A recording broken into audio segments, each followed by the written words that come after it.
Hello, MissMiniLife. Hey, can you hear me? Yeah, loud and clear. Okay, good. Okay. You working on anything fun? Yeah, I'm working on mutations and post-apocalyptic future fairy tale stuff. Fun. I'm working on a frog idea right now, but That's pretty cool. I will show you it later when it's done. Mutated frog. Well, I'm working on something from. What? Let me just show you. I hang on. Let me send you a picture because that's not gonna come through. Nice. So I watched Annihilation recently, which is one of my favorite films of all time. Hmm.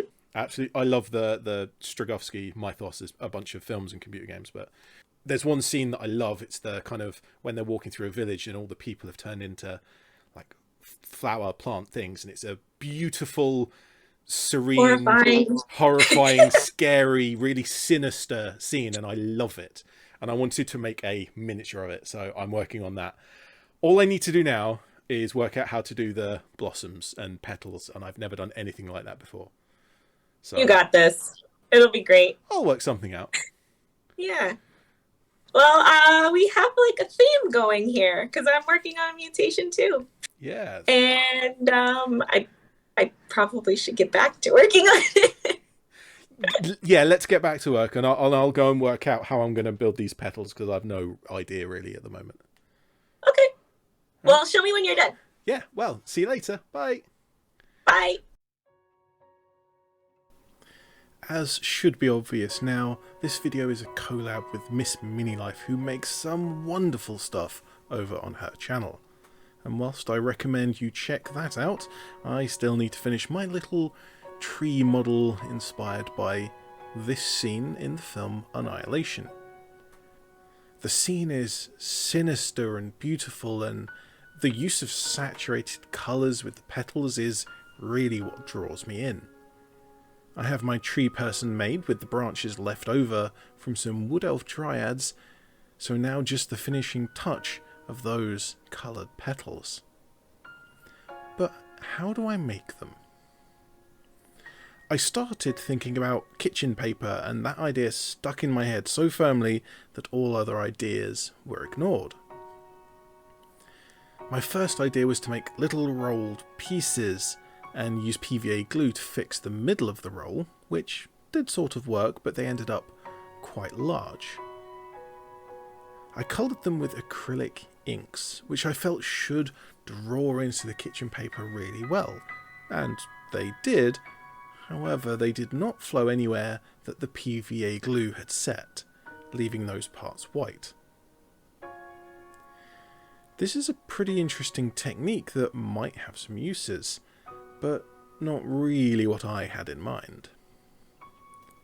I noticed that the inks would flow really well into the paper before it was rolled, so perhaps that's the better option. I also tried another way of cutting the pieces, with a hole punch.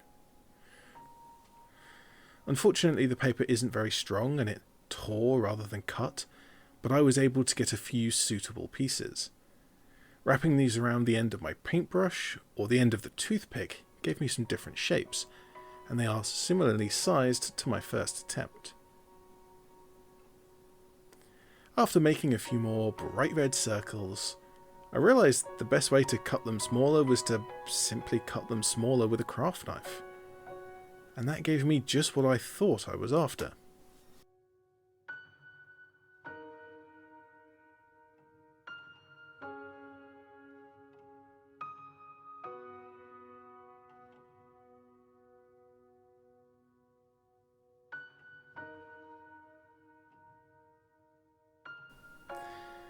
But the little pieces weren't quite enough.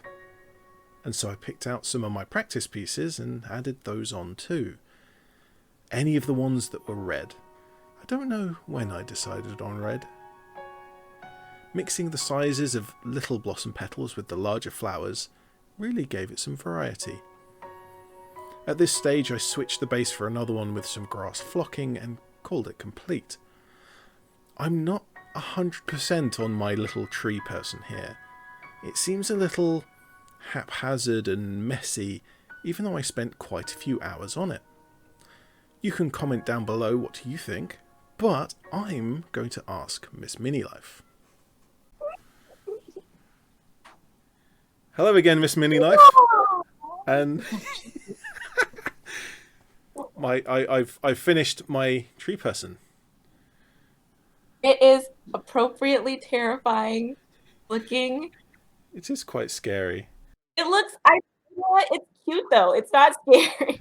Yeah, it's kind of I've got that right balance of it's a little bit sinister, it's a little bit creepy, it's a human shape with big claws, but then it's also kind of relaxing and serene, and it's not it's not definitely gonna kill you. Yeah. It might, but it's not you. You're right. Not 100%.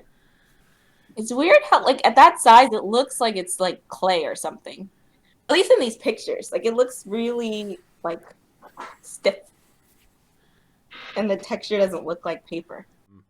Coated with ink and also PVA glue, Yeah, maybe that the they've lost all of what texture they did have, which is kind of a good thing actually, because it sort of sells the effect.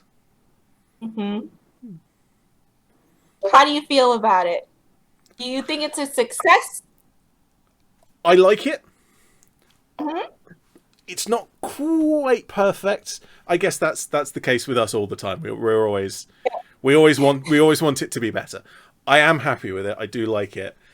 I don't know how. I want to learn a way of doing flowers and petals a little bit more consistently, because they are very haphazard, and each individual piece is a different shape. True. Well, I'm doing cornflowers in mine, so you will see. That's fancy. Well, for everyone at home, they're going to have to check out your video to see what you've made, and I will leave a link in the description for that. So everyone who's managed to get this far into this video, do pop past MissMiniLife's video for the other side of this little collab, and you can see what she's made, and I'm sure it is fabulous. Thank you, and thanks for doing this collab with me. And you guys can see me over there at my channel, which you'll have in the description box. And I will have that link in the description as well. So, thank you very much to everyone else for watching. Thanks to MissMiniLife for popping past. I'm ED-SKaR, I always will be, and we'll see you next time.